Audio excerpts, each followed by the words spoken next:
Now it's Ask the Dietitian with Sally Sawaya from Sally's Diet Right. Welcome, Sally Sawaya from Sally's Diet Right. Thank you, Sally. We love having you here. I love you too. So welcome to our lovely, cool, fresh studio. I know, it's like a humid pot of boiling, I don't know. It's okay. It's terrible in here. So sorry it's so hot, but luckily you came dressed for the occasion. It's Yes. good. Sally is in her bikini this morning. So Sally Sawaya is from Sally's Diet Right. How's everything going at Sally's Diet Right? Great, Gavin. Fully booked. Fully booked. Okay, so Everyone's dieting because it's Yes, summer. it's summer, exactly. and you can help people on your Facebook page as well, can't you? Sure, if they send me their questions, if we didn't have a chance to reach them, definitely I always reply to them. Okay, so tell us about your Facebook page. It's Sally's Diet Right. Right is spelled R-I-T-E. Okay. So Sally's Diet Right. If you have a question for Sally, 03-887-000. You came with your top 5 things, I think. Yes, Gavin.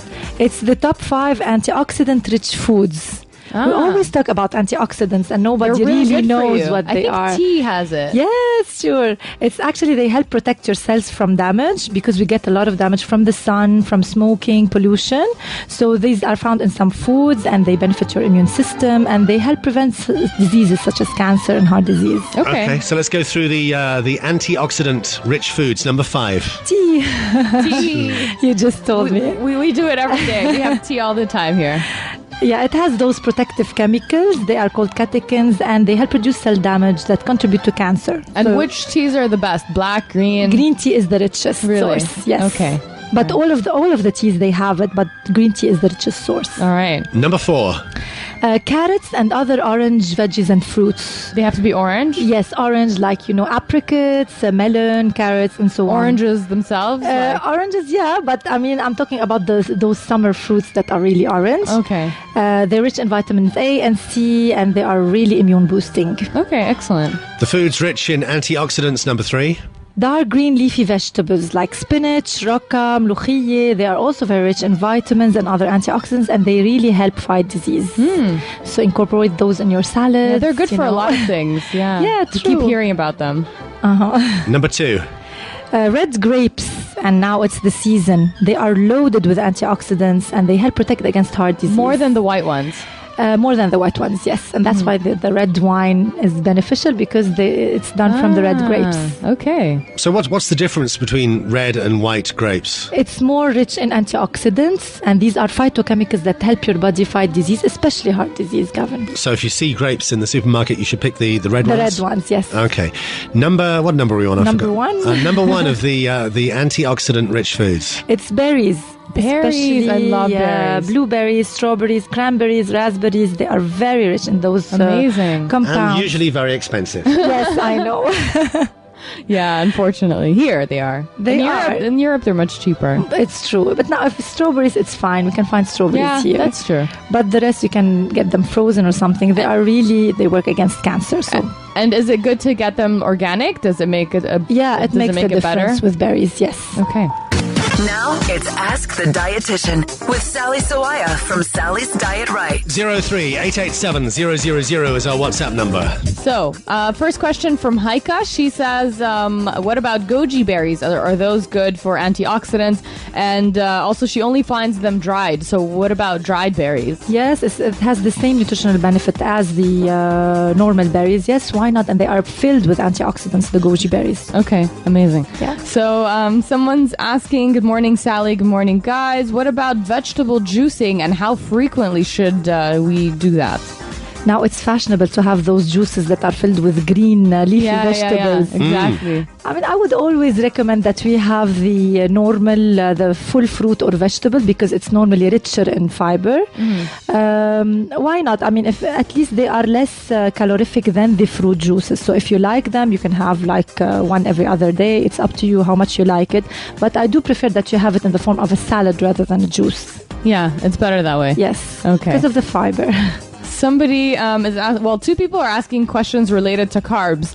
One person says, if I need a low carb diet, what should I eat? And another person is on a high protein diet. So should they completely stop carbs? And are fibers good for that diet? So what was the first question again? So if you need to go on a low carb diet, what shouldn't you eat? Or what should and shouldn't? First of all, it's not recommended to go on a very low carb diet. So this answers also the second question. You need a minimum amount of carbs to maintain a bit of your energy and for the brain, the carbs or glucose is the first energy source for the brain. Now, it's not really recommended to go on a low carb diet unless it's indicated. For example, if you have an abdominal obesity and your insulin is high, so you have insulin resistance, then your body doesn't deal well with carbs. This is the only case that you need to reduce the carbs in your diet. And that's why, it's better to test yourself, to test if you have that insulin resistance, if you have high insulin or fasting insulin, then you can go on a low carb, high protein diet. And at the lab. Like a blood test? Blood test, exactly. Okay. So not everybody needs to really restrict carbs, but you need to make sure that your carbs are whole grain and they are not the brown carbs rather than the white carbs. So this is the only thing that I can say. Like if you visit a dietitian, she can tell you exactly how much bread and other carbs you can have during your day. And fiber, they were asking if fiber is good for the diet? Fiber is great because normally a side effect of low carb diet is the constipation because they don't have enough fiber. Yeah. Plus not enough vitamins and minerals and other side effects, load on the kidneys and things like that. So just make sure to follow a balanced diet rich in whole grains. So Sharbil had also asked something very similar, actually. He was asking about cereal breads and brown breads. Are they better for the diet? I'm guessing the answer is yes. Yes, the multi-cereal bread is much better than the white ones, definitely. We have a question about fish oil. Is it fattening? And they want to know more about fish oil. Yeah, fish oil is, it's a supplement that contains the omega-3 fatty acids that are really good for us. It's actually good for healthy living as well as managing heart disease also. So...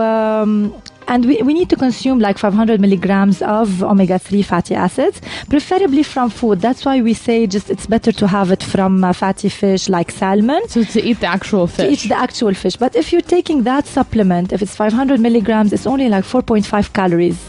And if it's a fish oil capsule, it's 2.5 grams of that fish oil, then it's about 20 calories. So it's actually negligible if you want to compare it, if you need 2,000 calories a day. Yeah. 20 calories is negligible, so it's definitely not fattening. Okay, cool.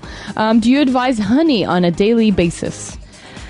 We don't recommend it as a daily remedy. Honey is still a source of simple sugars, and we always want to reduce that in the diet.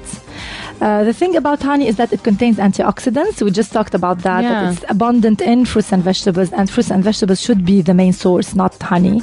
But the only advantage I see with honey is that it's sweeter than sugar, so you tend to put less in your tea or to sweeten your stuff. So if you want to sweeten something, it works. Yes, it has this added benefit over sugar, but definitely we need to reduce simple sugars in the diet. Someone was asking what contains natural creatine. First of all, what is creatine? Creatine is a compound. It's actually formed from protein metabolism in the body. So it's present in the muscles and it's used for energy production. And that's why it's found in those protein shakes. Okay. Now the body produces some of the creatine. It's also you can get it from protein metabolism. So it's actually when you eat foods like meat and fish, it is metabolized into creatine. It helps increase the athletic performance and the short periods of athletic activity and high intensity. And some people see positive results because it makes them gain muscle mass. Oh, okay. So the people who goes to the gym very, very regularly can supplement their diet with that. 03-887-000 is our WhatsApp number. Any more questions? Yeah, lots of questions. Somebody's asking about how many green teas we can have a day. You were saying that's the best of the teas in terms of antioxidants. Does green tea contain caffeine? It does. It contains a little bit, less than black coffee and less than black tea, definitely. But you can have up to 3. 3 is good. And it's also for weight loss. Not only it contains those antioxidants, it's been found to help boost your metabolism slightly if you have 3 cups a day. So let's hear it for green tea. Hooray! What else can we have? What else do we have rather on 03-887-000? Somebody has some postpartum stubborn kilos, which means that after delivering her baby, she can't lose weight. Yeah, I do understand. So what are the tips for that? Tips, as usual, you need to go on a balanced diet, but you need to exercise. It's even more essential to exercise after delivery when you can, of course, and after you finish breastfeeding and when you get your okay from the doctor. Exercise, spend time on herself. No way. Yes, just put the baby in the stroller. Baby. Yeah. I know. But I mean, just have a little me time and just go on a diet. It's the same diet that we always advise for normal weight loss. Someone has a question about Ramadan.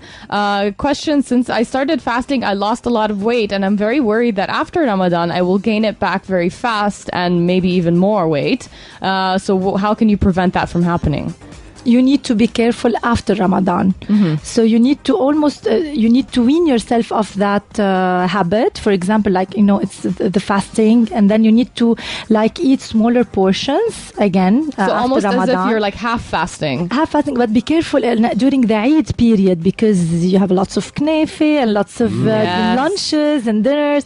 Just be careful during Eid because most probably you'll be eating a lot of calories during that time, and then you can maintain it just by following a moderate diet. Be careful of your sweets and your junk food intake. Okay. Sally Sawaya, thank you for coming in today. Welcome. Thanks, Very nice to see you. Sally is from Sally's Diet Right. You can find her on Facebook.